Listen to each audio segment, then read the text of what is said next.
Education is relational. It's a relation. If you make them committed, you make them become your equals. But you become more equal. With different roles. Huh? The role is the difference. Yes. Yes. Yeah. But more equality, I mean, because that's how I understood it. In kind of human being, I think certainly you're equal with students, but the role is the difference. And you are frankly bringing more experience and expertise. That's why you're there. But where it becomes relational, where it becomes dialogic, is when you evaluate their experience. Their experience is valuable too. An 18-month-old grandson has valuable experiences that he wants to see his grandfather validate. Even if he can't verbalize them, he needs to know, I hear you. I'm listening. You count. You matter. That's where the affective dimension comes in. Yes? I would like to know, I mean, I guess just because of your personality, students will trust you. I'm sure. But how long does it take? Because when you had teachers before who do not act like this, and then you come in, and you are different. I mean, I can sense it. So I know maybe when we have the third lesson, of course I will trust you because I see what you tell me is true and you really act like this, and you are not handling me as someone being lower. But is it difficult for your students to trust you and to believe you at the beginning? Let's say not that you are talking about it and not acting like this, or is that no problem? No, I think you're right. There's another astute observation on your point. First of all, who is this crazy guy? Like, no professor's ever been like that.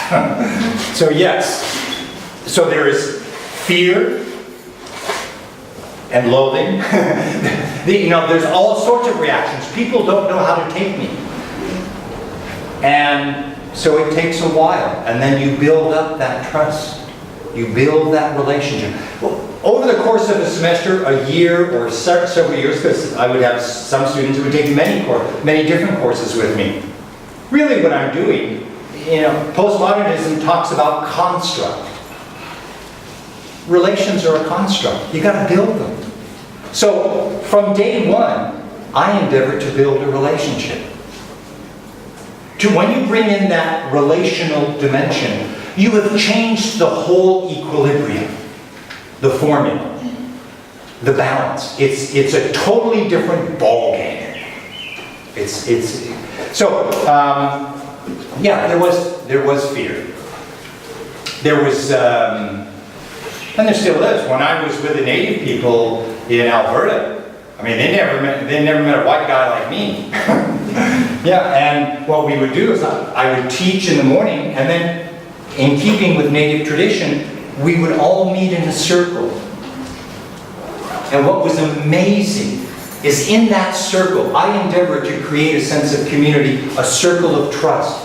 Do you know what it's like to have a man over there? Because I'm teaching natives of young and older. There's a man over here, and as we meet each day, and we meet for 8 hours a day, so it's very intense. A man comes out and he says, my oldest son committed suicide. They have to understand the suicide rate of native young people in Canada is off the charts. It's incredible. You wouldn't believe it, but Google the statistics. And then in another circle of trust, a young woman is there. And she says, I physically abused my son. So this is getting back to what you're talking about, the therapy. Because that's part of their story. And they need to tell it, and they need you to hear. Now, what happened with me is, as I ascertained that I had students who were clinically depressed, I mean, 19 years old, these are the best years of your life, and you're clinically depressed? We got to do something about this. And so I would begin to contact medical specialists in psychiatry, in psychology, and make the connections. I'm not a therapist, but I can start the process. I can make a little contribution to the healing process. Yes? I have a question that ties in with what has been said before. Yeah. And that's probably more for a college or university setting rather than a classroom. Yeah. In secondary school, how do you build that connection if you have, let's say, 50 or 100 students? I mean, in smaller groups, I can, see how that might not be easily done, but how it's been done. That's a very good question. Imagine I've got a class of 100 students, and they're riding in a stream of consciousness vein every time we meet. I made a huge error. Teaching became everything for me, to the detriment of my own family. It became all-consuming. So I want to say that right off.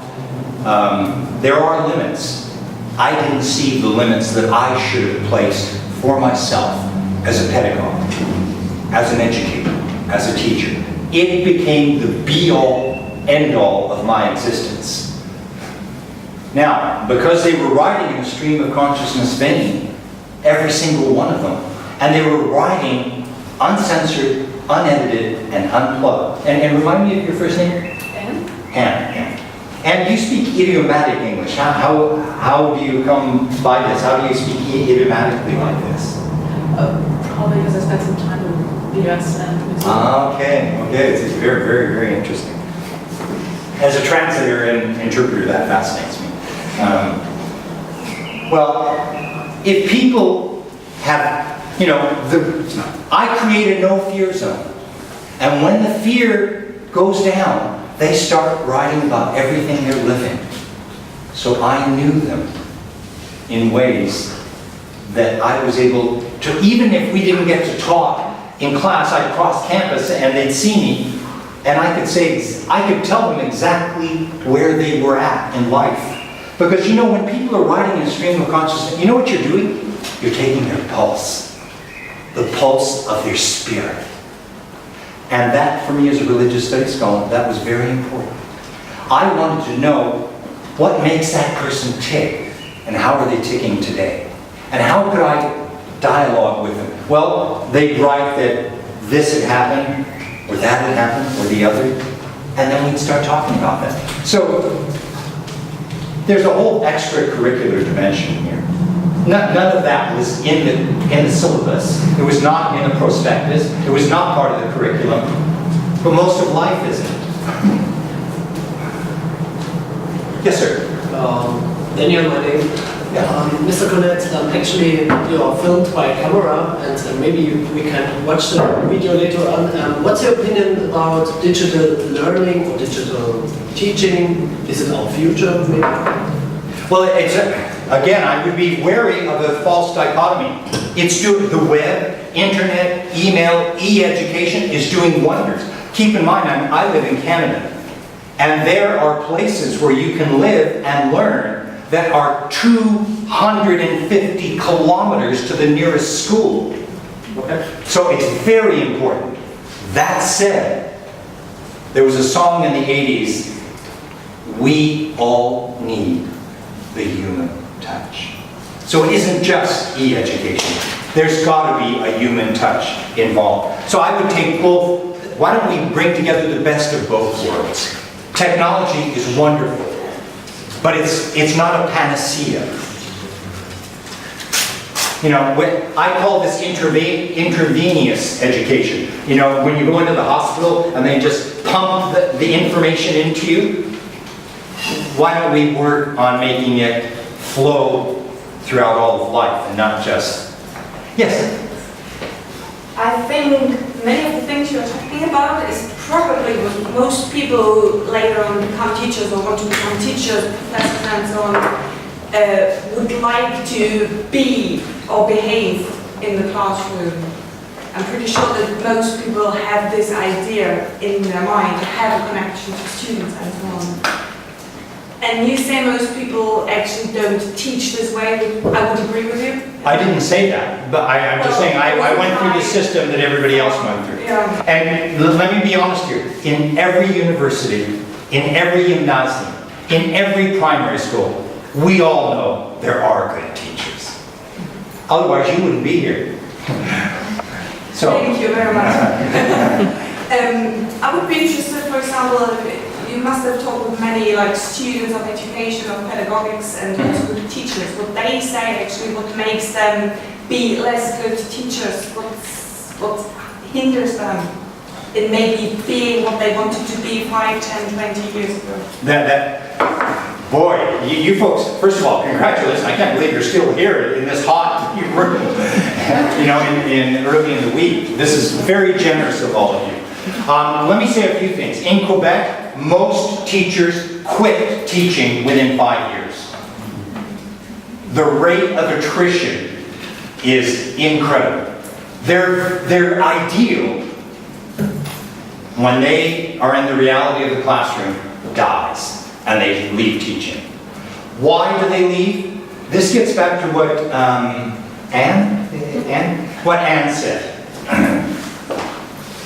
Because the state, the government says this, and they said, I'm not a bureaucrat. I'm not an administrator. I'm an educator.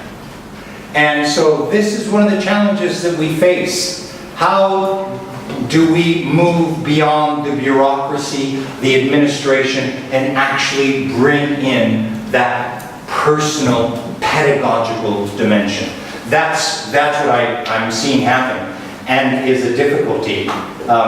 Right now, in the few years that are left in my life, I have a goal, and that is to teach teaching to teachers. I believe that is the key for what I can do, the contribution I can make. I cannot change the institutions, much less the state. You folks know Mariah Carey? Her breakout tune was I Have a Vision of Love. I have a vision of education. And so the time I have left, I want to communicate that vision. And that there are ways to keep it alive. And it begins with, as this gentleman pointed out, that personal relationship. Establishing it. That is still possible, even within the confines. I mean, in a way, I have no right to say this. I don't understand how people lived under the GDR. I have no right to say this because I wasn't here. But I think my spirit would have died. And yet I know that the human spirit surmounted even the GDR. There were other questions, comments? So somebody had their hand up over there somewhere? Yes, sir. Yeah, I had the question if there's a vision you would to transport, but the reality is much harder than it would be really hard to follow the vision when there's so much bureaucracy and no time. How you can keep the vision in mind by the teachers? It's a very practical point. And let me refer here to the myth of Sisyphus. I know some people who see the myth of Sisyphus as this is pure defeat and you're doomed, it's fate, you'll never get any better. It'll always be like this. And yet I know others who interpret the myth of Sisyphus as somebody who will never give up. And perseverance, and patience. And so it depends on how we approach this. I do know that we cannot live without a vision. And indeed, life is not worth living without a vision. So already that is a contribution to teaching. And you know, I taught for 15 years in one university. And then that was it. They said, you're not teaching here anymore. Never gave any reason for it. Like I said, I work a lot with musicians, and I'm an American by birth. Johnny Cash had a song called Walk the Line. And in the United States, there's an expression, especially in the southwestern United States, believe it or not, I was born in Texas. There's people who talk the talk, and then there are people who walk the talk. So for me, this became an issue. I lost my position at that university, at that institution. I could see that as Sisyphus, defeat, doom, fate. But I could see that as a time for me to walk the talk, to hold on to the vision, and to not give up. In English, there's an idiomatic expression. Is that noise? Or is that opportunity knocking on your door? So that's how I approach life. Is this an opportunity? Something that looks tragic, can we turn it for good? Yes, Marie. I don't want to stop and cut the discussion, but unfortunately we have no time left. So maybe we should, because afterwards we want to go to wissenschaftlichen. So if we just go to another place. Everyone who wants to come and discuss at wissenschaftlichen is welcome. And then, I don't know, maybe one more question and then we stop. Okay, that makes sense. And are the email sheets continuing to go around? Because I would like to keep in contact with you. Has anybody not had a chance to sign that would like to sign? Yes, if anybody else would like to sign, we invite you. So, I never watched this program. You could be a millionaire or something like that. But this guy named Philbin would always ask, is that your final answer? So we get a final question. What's the final question? Last order, please. Final question? Who gets to ask it? Make the most of the moment, folks. Yes? We talked a lot about what universities are for, what their goal is or should be, and I totally agree with you that there should be a difference between vocational schools and colleges, universities, concerning their goal and what they're for. But at the same time, you mentioned that you can't have theory without a praxis. So could you reflect a little more detail on that? So, like, where's your, say, definitional line of fire? Well, now, if we're talking about the university, there are some universities, at least in North America, that are research-oriented. That's where they put their money, that's where they put their efforts, and frankly, those who hold professorships are not interested really in teaching. They hold a chair in microbiology or a chair in transcultural psychiatry or something like that. So there is a valid dimension of research. Now in North America, part of the question is becoming, to what extent are pharmaceutical companies or others actually co-opting the university so that it becomes an extension of the company to conduct its research to make the profit? That's one dimension of it. So, a university, I mean, the word itself means it englobes all disciplines. And so we want to honor that. That was the founding idea. It is a community, it is spiritually oriented, and it's a place of dialogue among ourselves. As far as theory and praxis, I guess for me, where the rubber meets the road, the bottom line, is how many times have we seen teachers or professors who cannot communicate? They may know they may have done all the research, they may be the expert in the field, but they cannot communicate what they know. The bottom line for me is this: between theory and praxis, if you cannot communicate, you cannot educate. Well, then shouldn't there be like vocational schools for teachers? Well, there used to be. What do you think about that? There used to be. No. In North America, they were called normal schools, a very, very loaded word. The normal school was only for training teachers. That it was dedicated to that. The Russian tradition, normal school. Yeah. So maybe that's why Quebec has had a lot of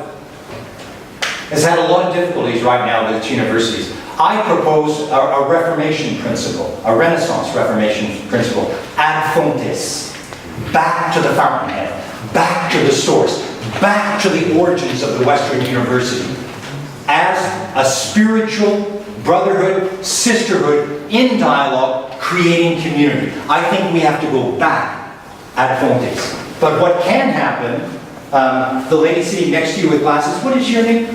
Mine? Yeah. Katarina. Katarina. And then the lady there who made a point. You all know Martin Luther because you're in Martin Luther's country. Martin Luther never thought he was creating a revolution. He thought he was just reforming. Even more, the word he really liked was renewing. I do not perceive myself as a revolutionary. Some do. And that scares them. That scares the institution. That scares the bureaucracy. That scares the administration. So now I have to be honest with you now. My vision is from within to renew, to reform. And quite frankly, some people consider me, as they did Luther, a heretic. Thank you all, ladies and gentlemen.